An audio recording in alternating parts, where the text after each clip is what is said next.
Hello, everyone. My name is Jaleisha Gordon, and for my midterm assignment, my topic is family violence. My setting is urban areas, and the theory that I will be using is the systems theory.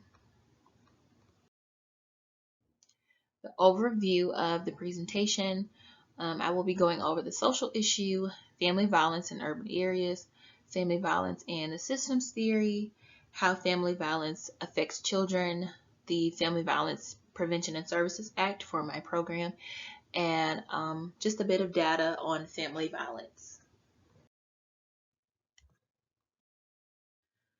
Family violence can not only be physical abuse, but it can also be sexual, psychological, emotional, economic, spiritual, or legal abuse. Family violence is prevalent in many communities. It mostly stems from trauma that one has had in their upbringing, and this type of violence can be done to any member of the family. There's much data and statistics about this type of violence and how it affects children, women, and men. The most common type of family violence or domestic violence is intimate partner violence. There's also child abuse, elderly abuse, and sibling abuse. Domestic violence happens so often and is not always reported because it is not seen. It is mostly happening within the family home. Many cases end up being fatal due to it not being reported and the victims being afraid to speak out. Family or domestic violence has long-lasting effects on its victims.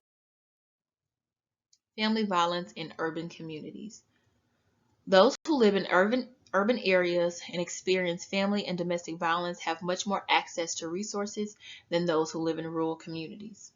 This type of violence is almost normalized because it is so prevalent, and there are people who often may not feel that they need to report it. Whether it is being experienced or seen in public, there are people who will want to stay out of it to avoid any further violence or confrontation.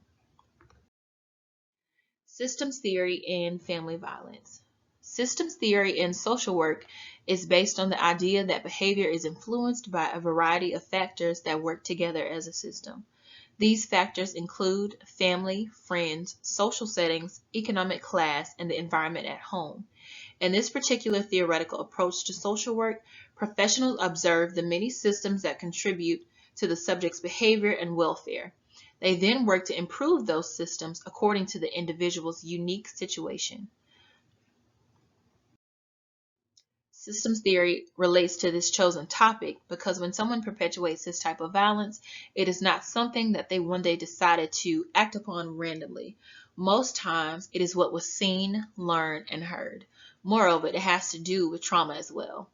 The man or woman causing the violence may have seen it done in their home or in their community.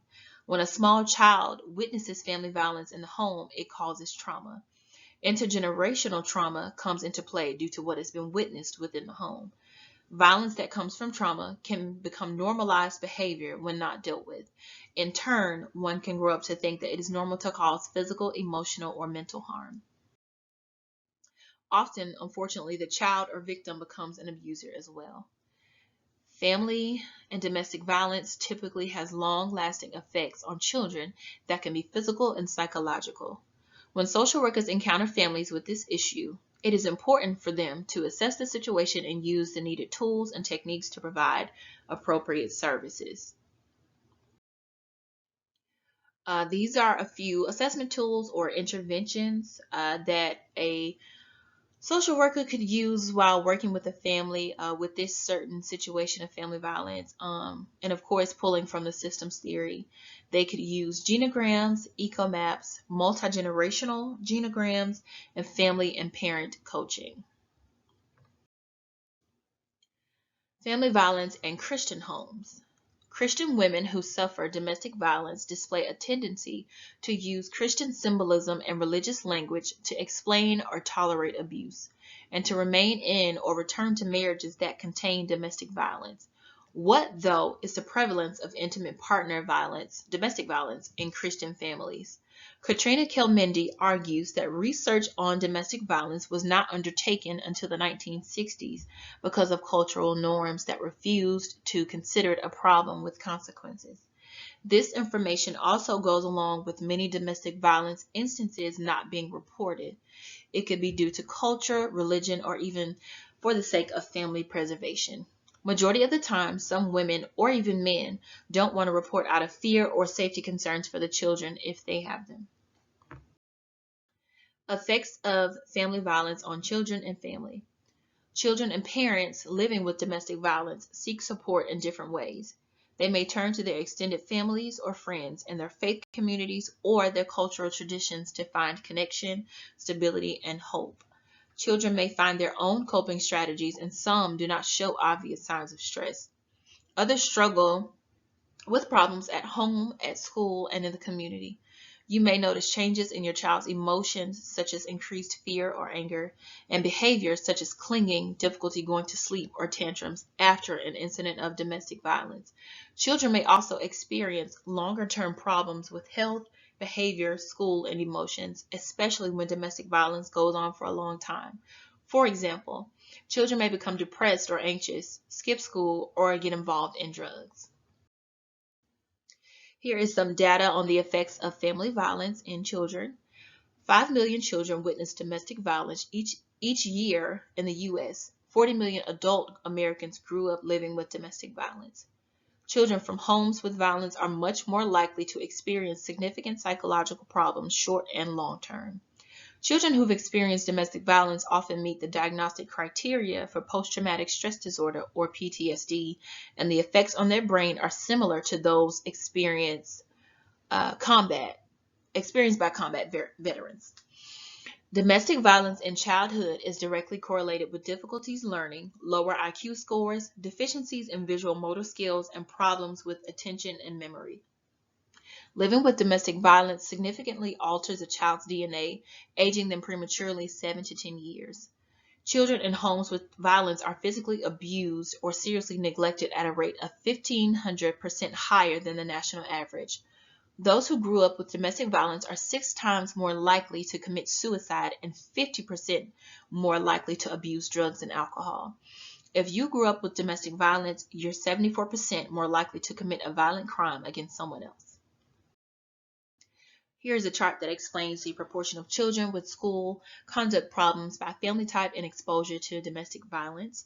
As you can see on the side, it has percent of children with school conduct problems, and at the bottom you see where the pink amount of data shows the children who did not witness violence, and the blue amount of data shows the children who did witness violence in the home.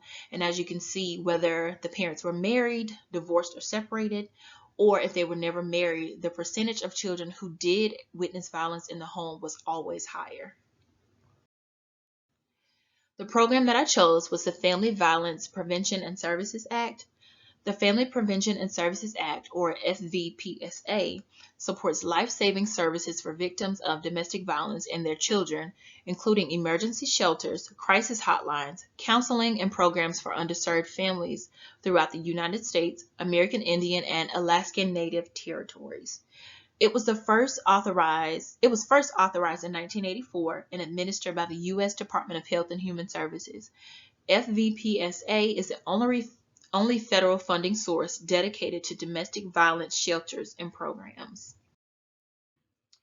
This visual shows that about 1 in 5 women and about 1 in 7 men report having experienced severe physical violence from an intimate partner in their lifetime. About 1 in 5 women and 1 in 12 men have experienced contact sexual violence by an intimate partner. 10% of women and 2% of men report having been stalked by an intimate partner. And these are a few programs that cater to family or domestic violence. You have the National Council on Child Abuse and Family Violence, the National Domestic Violence Hotline, and the National Center for Children Exposed to the Violence. And these are my references. And that concludes my presentation on family violence in urban areas using the systems theory.